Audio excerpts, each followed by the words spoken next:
Hello, YouTube.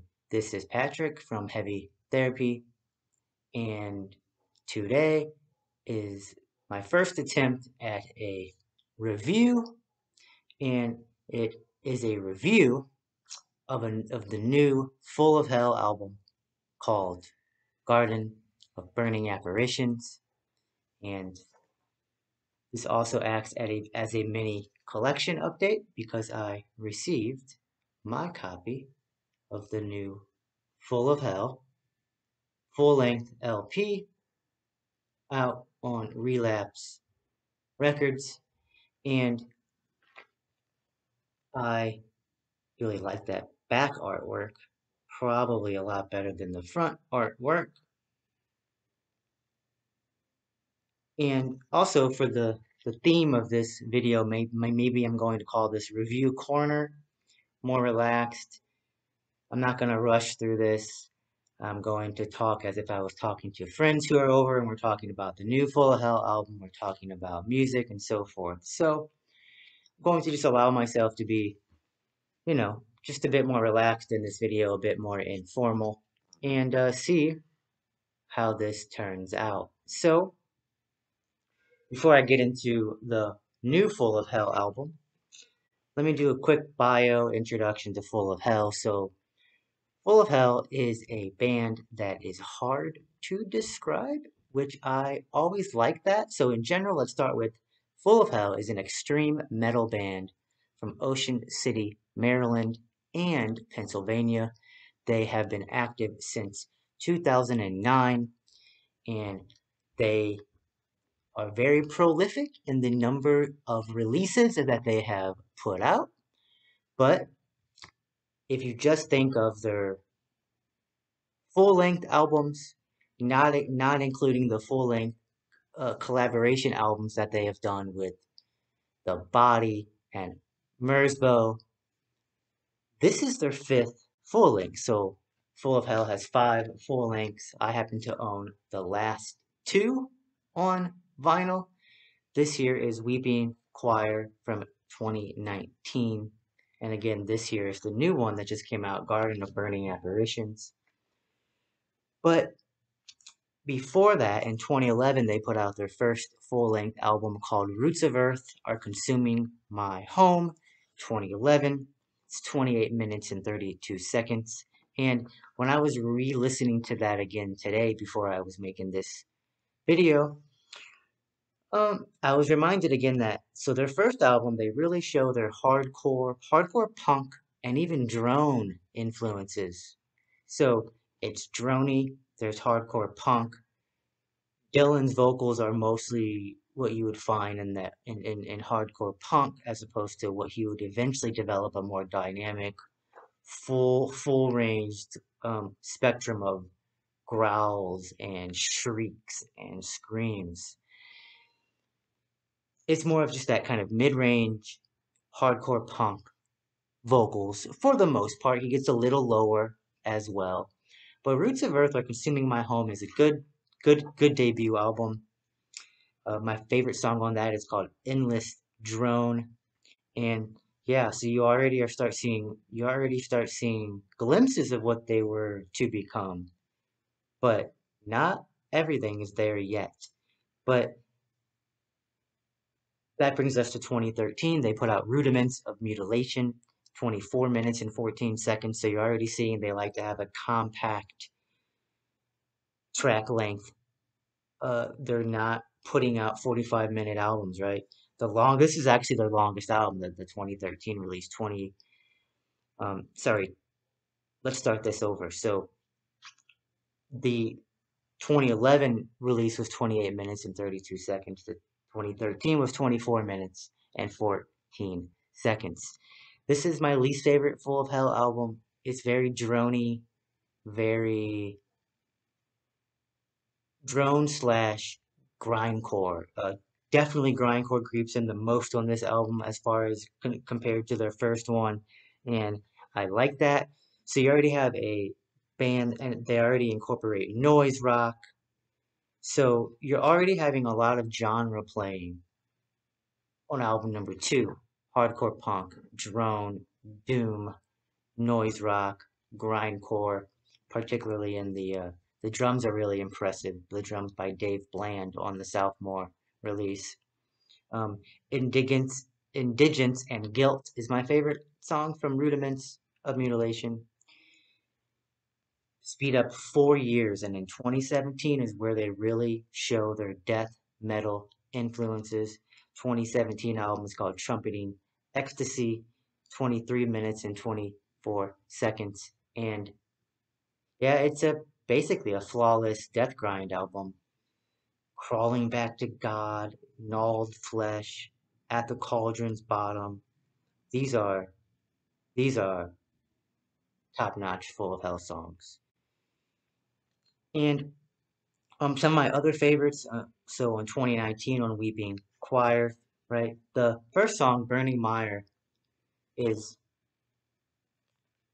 is really one of their darkest songs. It really showcases how dark Weeping Choir was going to be.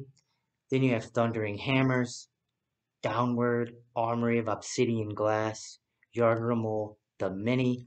These songs, I would even say, foreshadow what was to come here on their fifth full-length release, Garden of Burning Apparitions. Armory of Obsidian Glass has Lingua Ignata on it, and she basically is the voice, right? She is the weeping choir that the album is named after. She's the weeping choir featured on that track, and sometimes I don't like that track as much as other people, it seems like, but today I really appreciated the power of Armory of Obsidian Glass. So let's get to this new full length. And so the members of Full of Hell are Dylan Walker, vocals, electronics, and noise. Spencer Hazard does guitars and noise, and he also does electronics on this record. Dave Bland plays drums and percussion. Sam Diggerstein does bass and background vocals. He also plays saxophone on this album right here. So this is my edition of Full of Hell's new album, Garden of Burning Apparitions. It's a nice little package. I was able to pick up the metallic silver. You know, again, I like single colors, so fine with that. Metallic silver.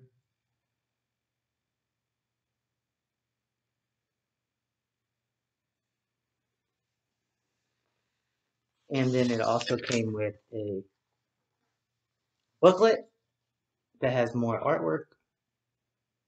And the artwork is by Mark McCoy.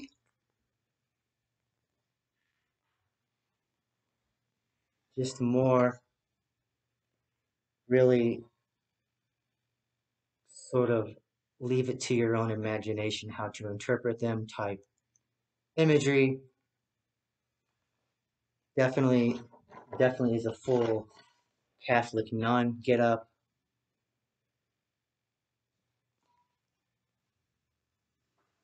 Then you have, let's see what this is. I had that backwards. So then you have basically like an attic scene of the maybe the sort of one of the burning apparitions, a person with a dim lantern looking out and seeing that figure, right?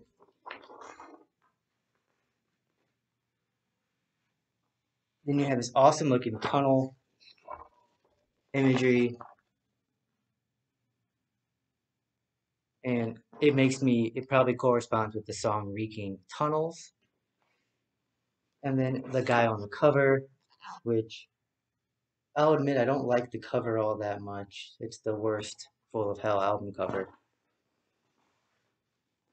Lyrics on the back, you can mostly read them except for the penultimate track, Non-Atomism. You can't really read what. You can't. They make it harder to read that track, which we'll get to maybe why when we get to the description of the songs right now. So on my first listen, I streamed it. I had headphones on. Upon my first listen, I was immediately compelled. I on my Heavy Therapy Twitter, I gave it an 8.6, which is a really good score. But an 8.6 probably doesn't make my top. Not probably does not make my top 10 of the year. But it was really short. So this album is the shortest Full of Hell full length. It's 11 tracks, 20 minutes and 53 seconds. So I put it on again pretty much right after my first listen. And yeah, I just really enjoy the production. It tricks you because on one hand you kind of on one hand you're like, how listenable is this? Right? It's it's not loud as in it's totally compressed loud in sort of like the loudness wars type discussion. But there's this constant fuzz and dark atmosphere through it all. But you can definitely hear the separation of the instruments. Dylan's vocals are more in the back, and it does sound like he's kind of screaming through like a screen. But that's clearly intentional. Guitars are more forward than probably any other instrument, but again, not in a way that makes you unable to listen to the other instruments. So yeah, the production is actually really interesting to just think about and listen to itself. I ended up really coming to like the production choices on this album. So so I said 11 tracks, I meant to say 12 tracks, 20 minutes, 53 seconds. So this has everything that Full of Hell has ever played. It's in a really cohesive way. You get the grindcore, of course. You get death metal, tremolo picking, a little bit of black metal, in my opinion. Noise is a through line through this album. More electronics than normal. Um, and yeah, that hardcore punk slash alternative rock influence is creeping in here a lot. Probably really haven't seen that very much since their first full length album. So there is a new interview with Full of Hell in the November issue of Decibel. It's a quick read. It's only about one page of print. And here's what the guitar player Spencer Hazard says about their influences and their approach this time around. Weeping Choir was definitely way more straightforward death metal, Hazard says of their 2019 full length. But with this new record, I've taken more cues from playing with other musicians like the guys from the iFlies, which is a Hazard side project. Listening to more noise rock, I've definitely reeled back some of the structures and time signatures. So it still has way more hardcore and punk and experimental elements, but plenty of death metal and death grind riffing. As to whether the whole band embraced these new approaches, it wasn't much of a tough sell. I think everyone was like, yeah, sure, Hazard confirms. Because we love playing blast beats, but being a band this long, it's hard to play songs like that all the time. So we wanted to write some of these thinking, sorry, yes, so we wanted to write some of these thinking in a live setting. We're not just going a million miles an hour.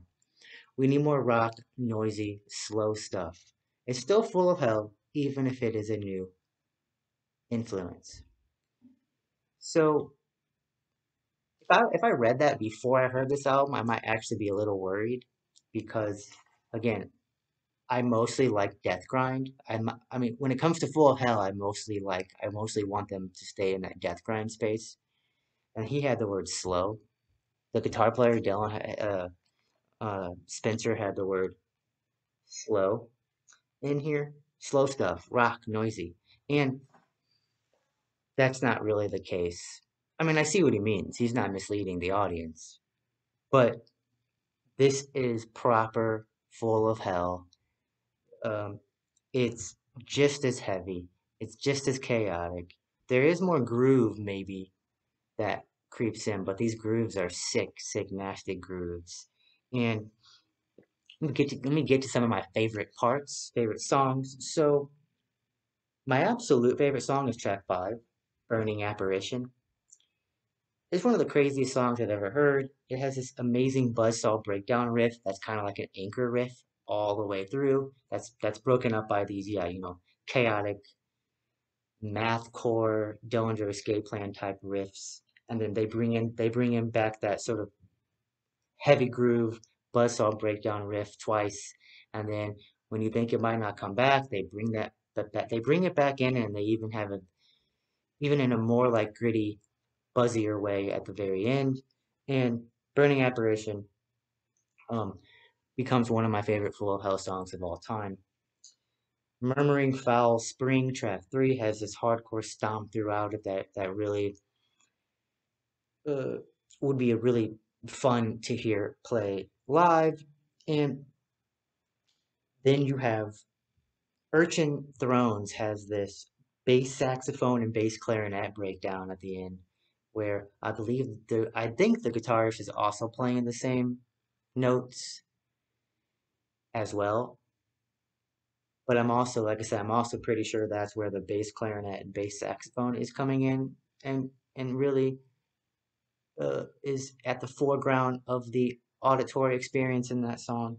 That has a black metalish feel to me. And then right after that, Industrial Messiah Complex, that was the big first single, the big first release that was dropped a few months ago. Yeah, it's the thundering hammers of this album. Thundering Hammers referring to a song from Weeping Choir. Then track 10 is Reeking Tunnels. And this song, when I first heard it, I definitely, again, was a bit nervous about what the album might sound. But in the context of the album, it really fits really well. It has a Melvin's start stop helmet esque riff and groove that really works, really works very well.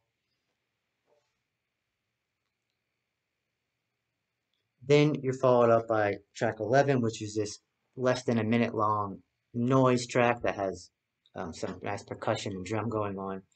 And Dylan is actually singing or screaming something in this song, but it's really hard to understand what he's saying.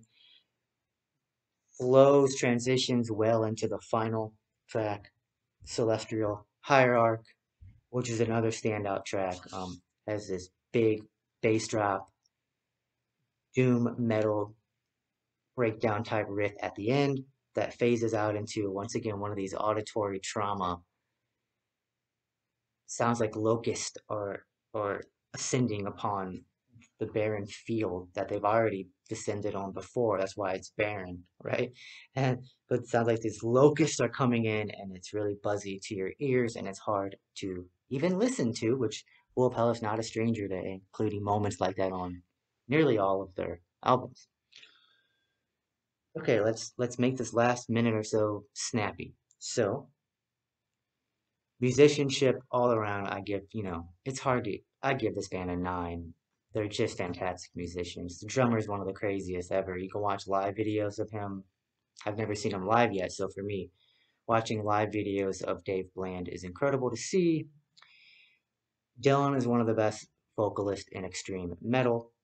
Creativity, yeah, I mean, maybe a little bit lower than a 9, just because, they have, this is ground that Full of Hell has tread before, but let's not let's not underappreciate that Full of Hell doesn't really sound like anybody else, and um, they're a very creative band. Vocals and lyrics, Dylan's on fire. Um, Maybe not as memorable moments that particularly make you focus on Dylan on this album, but he does his high pitched screams, he does his low vocals. Um, yeah, does his more punchier, hardcore stuff. Though I think Sam does some of that in the background. Hard to tell. Vocals and lyrics. Lyrics, they're very cryptic as usual. Some of the themes, as always, are the corruption and hypocrisy of organized religion, particularly industrial messiah complex is really good. Um, they're very, very nihilistic, but still sort of also sort of giving the finger to nihilism at the same time, kind of, right? Like constant searching for meaning, constant dedication to finding our own meaning, right? Um, Even if in the end, um, you know, we're all we're all on a one way train ride here. But so yeah, vocals, lyrics, I would say a 9. Songs and composition, I mean, here's what really matters, right? So if you noticed, I didn't make it quite clear. If you notice, I didn't really mention the first half too much. Um, I didn't mention the first 4 tracks at all when I was going through the songs. And really, I do think this album takes off starting at number 5, and then 5 through 12 are basically flawless tracks. Um, I like the noodly, sometimes psychedelic, sometimes reminds me of Dillinger Escape Plan. Guitar parts on this album are great, very great. Um, but let's get to another part of the songs category is the track order. Most people are saying this. Track 4, Derelict Satellite, is a noise track that's a little bit too long. I actually, I don't mind it. I don't mind it. It does take off a few decimal points, I guess, if I would, I guess is true. Uh, maybe if it was, yeah, I don't know where I would want it in the track list is the point. I don't know where it would make the most sense. It kind of disrupts, it's kind of disrupting, but I think they also, Full of Hell has reasons for that. And then track 11 is another noise track, non-atomism, but it's shorter. Therefore, it basically just blends into the final track. And I'm also okay with that. But that's 2 tracks that basically total a little bit more than, almost 5 minutes, more than 4.5 minutes of a 21-minute album that are just noise, you know. Noise as the genre. You can hear there's percussion going on. There's some cool stuff going on. You have to remember that people are making this. People are making these sounds. That's creative. But, yep, I have to, basically agree with a lot of the consensus here on those tracks. So overall, though, this is an enjoyable album. You know, I keep listening to it. I played it on vinyl only once. I listened to it on headphones, 5 or 6 times. So I do think this album is at least a 9 out of 10. Sometimes I feel like it's a 9.5. Uh, I'm not sure how memorable the first few tracks are, but really 5 through 12, some of the best Full of Hell work in my opinion. And yeah, I'll just stick with a 9. This is a 9 out of 10, which means it's possibly going to make my top 10 albums of the year. Certainly my top 20. I mean, absolutely my top 20. If not top 10, top 15. So we'll see in another video at the end of the year. But Full of Hell is this hardcore punk, drone, death metal, grindcore, noise, extreme music project. And they also say in that interview that they're going to put out a million other records. They love putting out as much music as possible. I'll be here for that. So, Full of Hell, one of the most exciting bands I've heard in recent years. Nobody sounds like Full of Hell. Um, I might say for fans of, yeah, it's not for fans of, Napalm Death, Gaza, Nails. Um, but really, just check out Full of Hell. If you like extreme music at all, you're going to probably get a lot out of multiple Full of Hell listening experiences. So, this was fun, and I hope you all enjoy it. Please like, comment, and subscribe. And thank you for watching this. Oh, you know what? Before I go, I am actually going to show. I think I did show. Did I already show it? Yeah, this is the so I did show it. So I did everything correct except for this ending right here. So thank you for watching. Talk to you all soon. I have some collection updates that I will record soon. And thank you all. And please also comment. Do you like Full of Hell? Do you like this album? How do you rank them? Not gonna rank them yet, but I kind of already said, a lot of my thoughts about at least the first few albums and this album, but I'll do a ranking probably eventually. Full of Hell, Garden of Burning Apparitions, a 9 out of 10. Awesome. Peace.